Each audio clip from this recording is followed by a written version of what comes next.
Welcome to week 4. This week is all about color. So you have a few assignments that are up on Canvas and are in the lecture. This is a demo for the color field assignment. So a la Helen Frankenthaler that does the soak stain paintings, and you're going to need your paint for this assignment. So if you bought gouache or watercolor paints or acrylic, you're going to need those. You're going to need some containers. These are all recycled containers from like hummus. This is like a miso package, bitchin sauce, like any of these plastic containers are great. You can use the lid as a palette for paint, and the containers are great to water paint down in. So this is gouache crimson added with quite a bit of water. So I want you first to think about what color palette, what color scheme you're working with. This is probably the most important step. Everything else is really very much experimental and very much like according to what you want to do. And there's a few techniques I'm going to show you guys, but for the most part, this is really experimental. So for my first piece that I'm going to do on paper, this is watercolor paper. You can also use just the paper from your sketchbook, but you do want to tape it down onto cardboard. Yeah. So I use painter's tape. You can also just use regular crepe tape, whatever you have at home. Scotch tape's not going to work great, like the see-through translucent kind isn't going to be great for this, but if you have painter's tape, that's perfect. If not, you can just use it on any sort of surface that you don't mind getting wet, because the paper will soak up the paint and might go through on the other side. So please be aware of that. Make sure that you cover the surface that you're working on really well. Maybe wear an apron. Just be prepared for a lot of, a water mess, basically. So I prepared mostly cool colors. So I have a Prussian blue watered down. I have cerulean blue watered down. And then I also have this green. It's, let's see, Viridian green, which is like a tealish green. And then I could think about adding another green tone. I think I have one that's like pre-mixed in here. That's going to be acrylic. Nope, that's not it. Let's see, I think it's in here, and it's like a gold green, so it's quite different from the yeah, this is like a gold green, quite different from the Viridian green. So I'm going to use these 4 colors for my first piece. I'm going to start out by watering down the surface that I'm going to be working on, so the paper, a little bit. If you're working with really thin paper, this is going to be a little difficult, but since I'm using pretty thick paper, I can just add like a very light amount of water on it.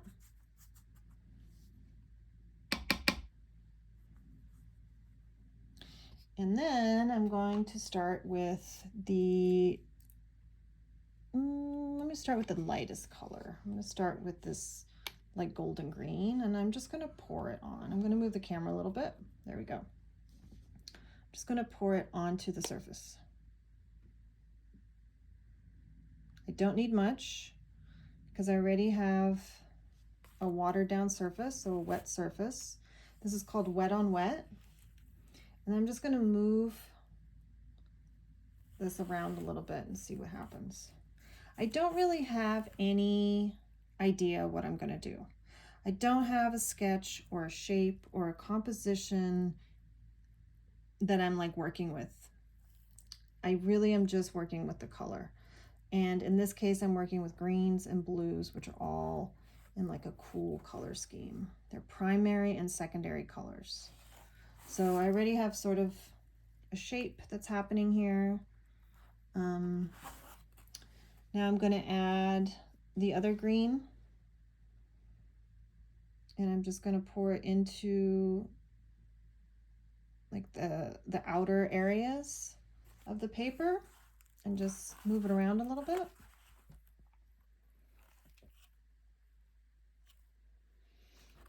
This is an extremely calming practice. It really is nice for the nervous system. I'm going to take my paintbrush. You could use a toothbrush. You could also use a kitchen sponge. And I'm just going to move the paint around a little bit. I kind of like leaving these like open spaces, these negative spaces. I'm going to kind of distribute the paint down. I'm moving it vertically down to the edge of the paper.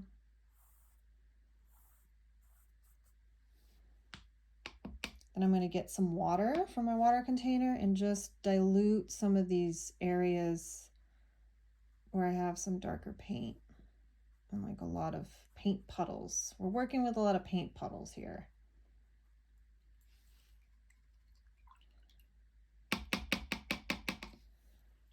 I'm going to do the same over here.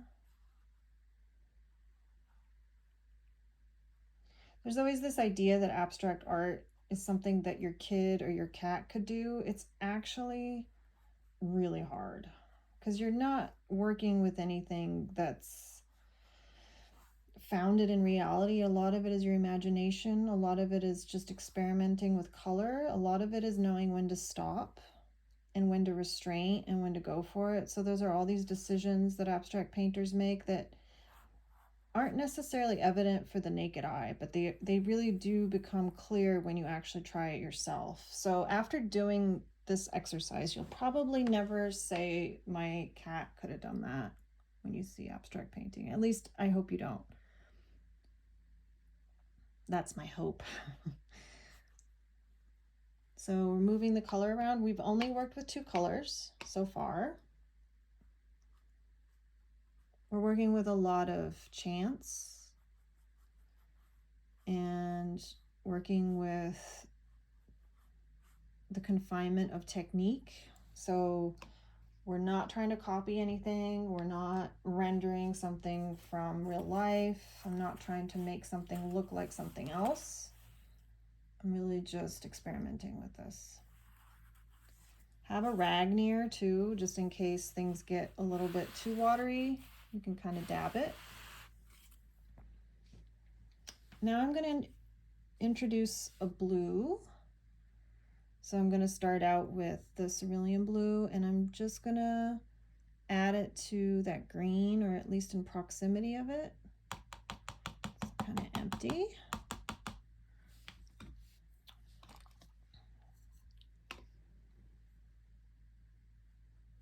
I'm going to post some artists that work this way because their videos are not only educational, but they're also extremely calming to watch. It's just really nice watching paint move, especially in watery surfaces. You can also do this with tie-dye. You could, if you have food coloring or you have a tie-dye kit, you're welcome to do some tie-dye pieces either on t-shirts or old fabrics.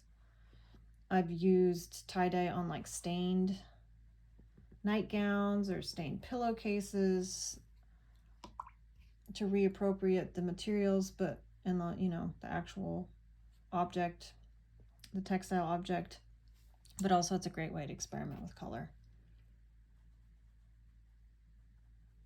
So when thinking of these colors, green and blue, I definitely have associations with landscapes, thinking of like springtime or like a spot by the river or the ocean, where the ocean meets the forest.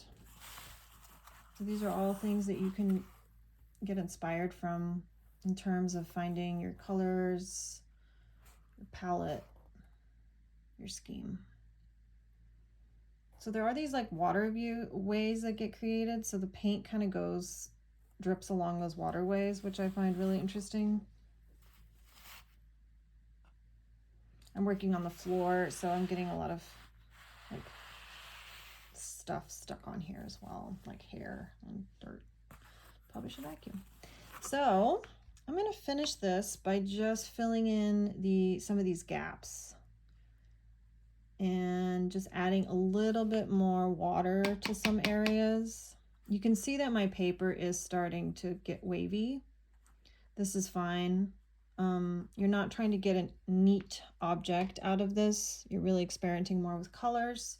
And once it dries, it will have some waves, but you can always iron it out with like heavy books and stuff.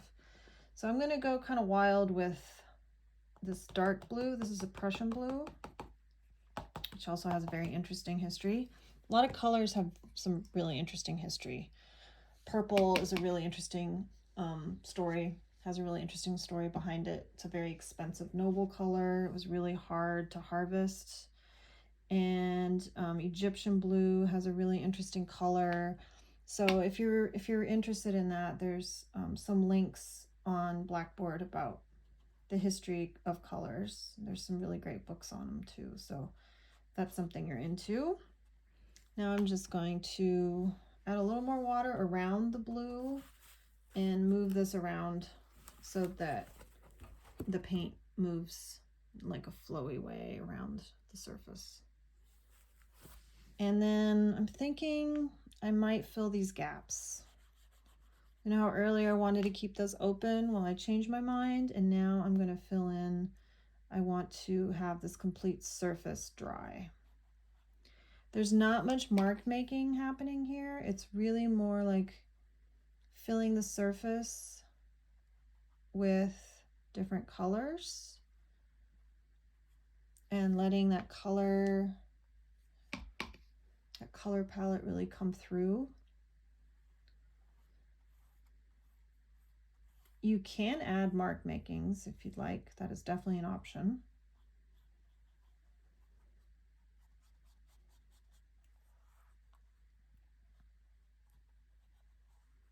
You can also, and we'll do this with a color that's adjacent to these, which is yellow, apply the color, the paint directly onto the surface.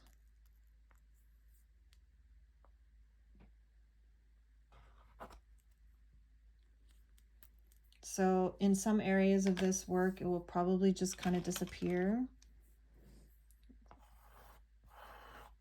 I'm going to use a fork to move it around. If you have a palette knife, you can use that as well.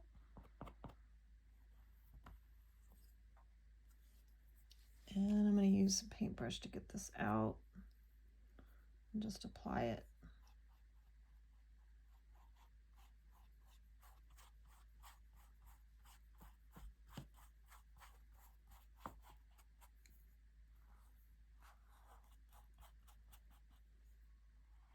So this is a pretty analogous color palette. All these colors are really close to each other on the color palette.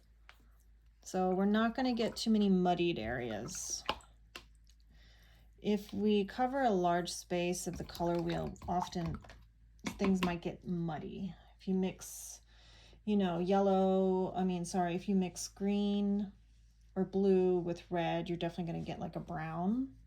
So keep that in mind when you're thinking about your color schemes, okay?